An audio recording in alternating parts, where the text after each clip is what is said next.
voto sim. O SAMAI é nosso. E se olharmos aqui nos anais desta casa, sabem o quanto eu lutei por obras que o SAMAI tem por dever e obrigação de fazer. Exemplo, a cobertura das valas, que antes não podia contratar uma empresa, tinha que ser incluída na licitação. Vejam, a ligação da água do Cruzeiro até Altos de Galópolis, a empresa que ganhou contratou a Codeca, porque não tinha cobertura asfáltica. Mas olha, o Canaliza Caxias foi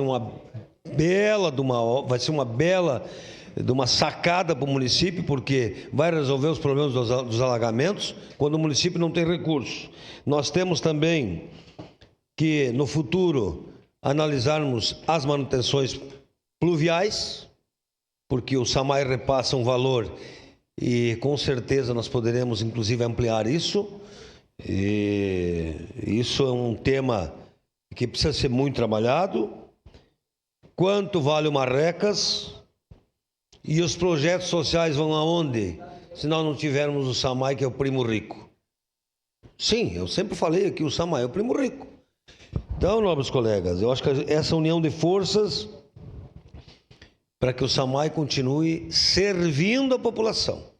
O SAMAI precisa continuar servindo a população, com projetos sociais, levando água boa, porque o SAMAI é nosso, o SAMAI é dos caxienses e não a privatização. Obrigado, senhor presidente. Em declaração de voto...